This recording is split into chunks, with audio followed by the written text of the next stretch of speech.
Hey guys, time for some more sketchbook work. So I started painting these cherries with some watercolor just to kind of get some practice, and I love them. I love the way they turned out. So I decided the next thing I would do is try this apple, and I absolutely loved how it turned out as well. Super happy with the details and the washes. So that means we are trying another fruit, because if it ain't broke, don't fix it.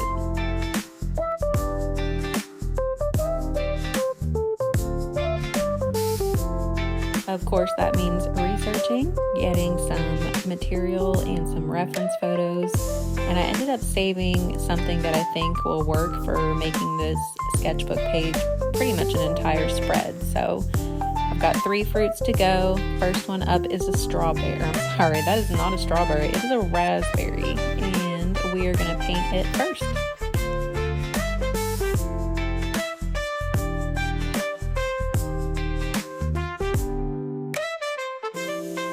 I've tried to be more mindful with getting my space set up first. I like to have everything close by that I need, and that way I don't have to get up. I don't have to stop. I don't have to get up in the middle of something or stop the creative process at all in order to get it done. So literally everything all squished around because we're trying to film as well, but everything I need right here. And I'm ready to get started.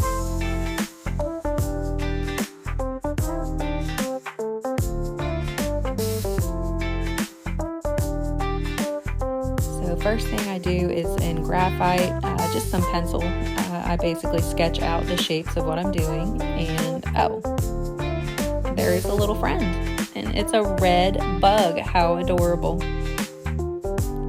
Hi, little friend.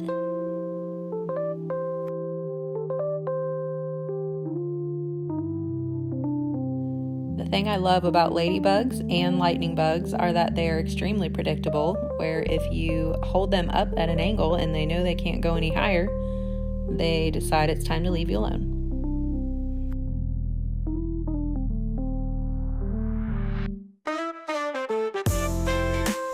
Alright, time to make my sketch almost disappear with this kneaded eraser. I kind of roll it around to pick up all the loose graphite, that way it doesn't mix in with my water.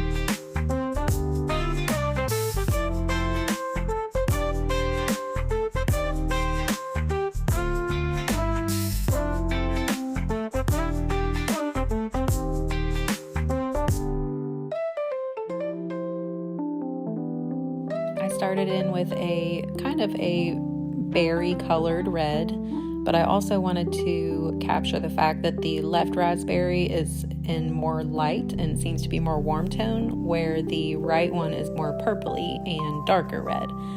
So trying to basically put that into the base layers, that way it comes through in the end.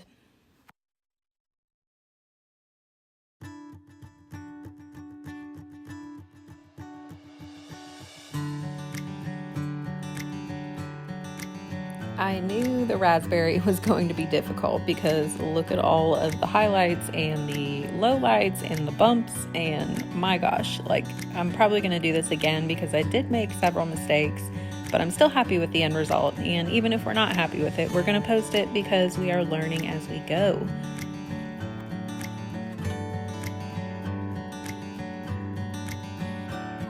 So, of course, ironically, the thing that I'm the most happy with at the end of this video is the leaf. And it's because I stuck to what worked with the first 2. I didn't go in dark first. I went light first and did washes and glazes like you're supposed to do with watercolor, which is why in the end you can see that there's a big difference in basically the capture of the details.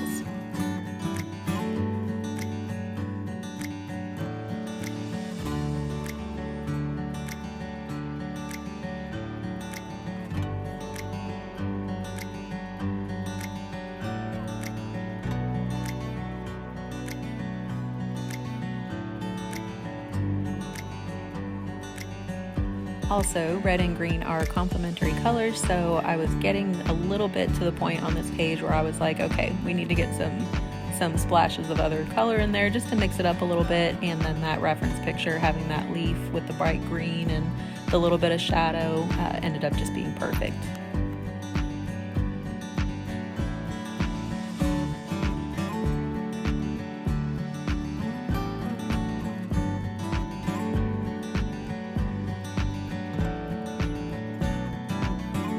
So the first part of the details were my favorite, and they carried through to the end, but all of those little spikes on the leaf, I feel like that's very indicative of a raspberry leaf and just the bush in general. So I wanted to make sure, if nothing else, if the berries didn't turn out right, then this leaf was going to scream, I am from a raspberry bush.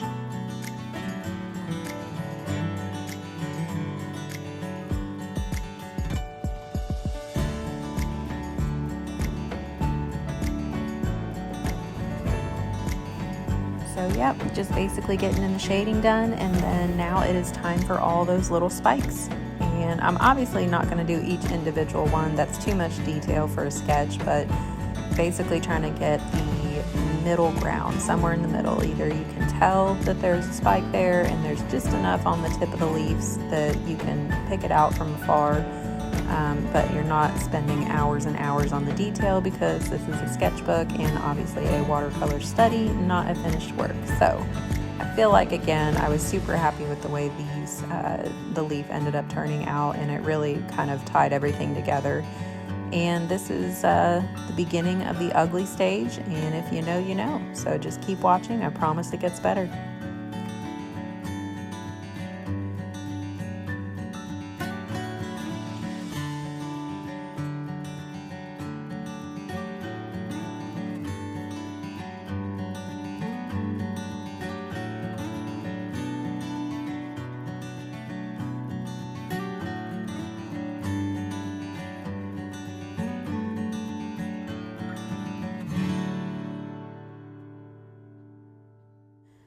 So one thing I do love about watercolor, and I'm starting to get the hang of, is letting each subject matter dry before you start going in with the next layer. So you can kind of see there I glazed over the leaf with some more water to kind of re-wet it. And if you actually let it dry all the way, it doesn't smear the color, it just re-wets the paper so you can add another glaze. And Lord have mercy, look at that leaf. I'm so excited with the leaf. I know I'm supposed to be excited about the berry, but I'm just very, very happy with the leaf. So anyway, I digress. Just go ahead and keep an eye on the berries, because they do get a little bit better, and I do start dry brushing in a little bit, which I didn't really do with the first two. Still getting the hang of that as well, but I'll be quiet here so you can just kind of pay attention to the artwork.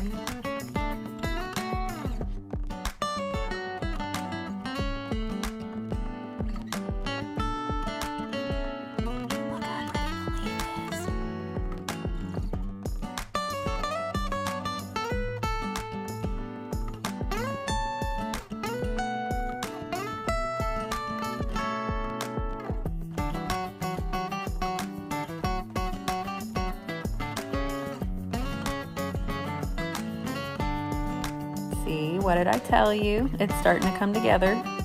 You can never doubt yourself, because you know what you're doing. I mean, look at it. Look, it's coming together. It's okay. And even if it doesn't come together, it's going to be fine, because it's a sketchbook. I'm just letting you all into what is going through my mind, as far as when I'm actually sitting down and doing these. It is a constant battle of this isn't good enough, or, it doesn't look the way I wanted it to. And I used to just get stopped at that point, and I feel like that's been the biggest breakthrough, especially even doing Inktober, is, you just have to keep practicing. There's nothing that's ever going to turn out exactly the way you think. I mean, if it does, great, but I think that's part of the fun of it, especially watercolor. It feels like, you kind of have to let the paint do what it wants to do, and, zhuzh it and kind of coax it into doing what you want it to do, to make sure that you're actually making a picture. But like I said, I have to silence the voices in my head a lot when I'm doing these things, and it's just one of those just battles I think that we all go through as artists. You don't want to overdo it, but you just want to keep working until you, for the most part, get what's into your brain and what is in your reference onto the paper. It's just part of the struggle.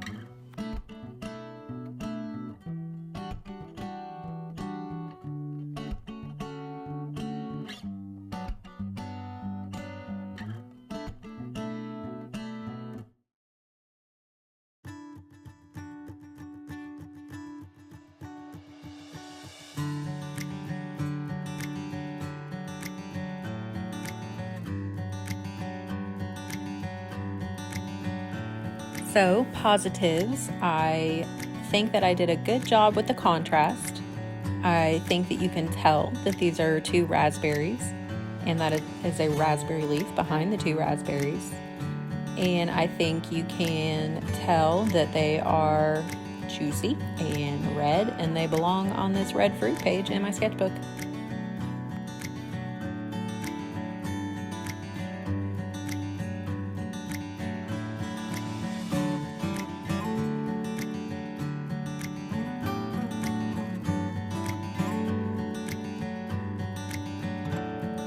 And the little zhuzhing movements are me basically just trying to flatten out that dark a little bit. I think I added too much there, and it's right around this time that I realize, okay, we're getting to the too much gene, as Jenna Marbles used to say. We're getting into that, and we need to pull back and find a stopping point.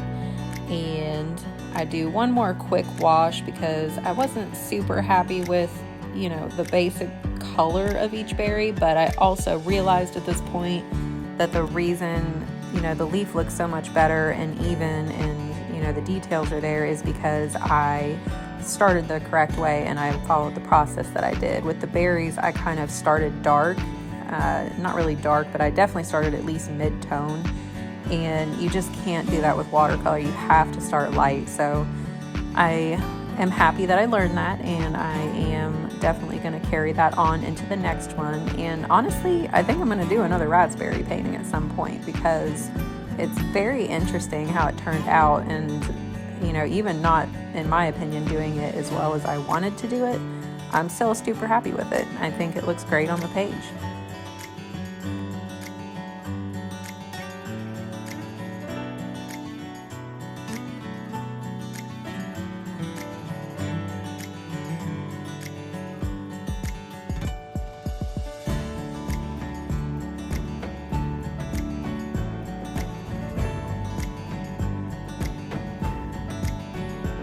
Of course, just finishing off the details in the leaf. And I just really enjoyed the actual, I didn't think I would enjoy the leaf as much as I did. So maybe once we get done with this little fruit series that I'm going through in this little phase, maybe I'll try some more botanical stuff. I feel like it's so far teaching me a lot. I've had much more success doing these still lifes than I did, the previous couple of watercolors that I tried. So pretty excited about it.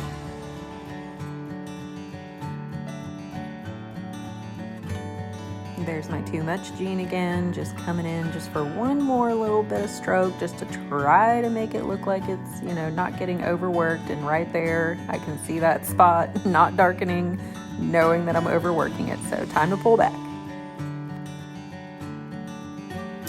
So yeah, we have a third fruit to our spread, and I think it fits. I think it's beautiful. I'm so happy with the way this is turning out.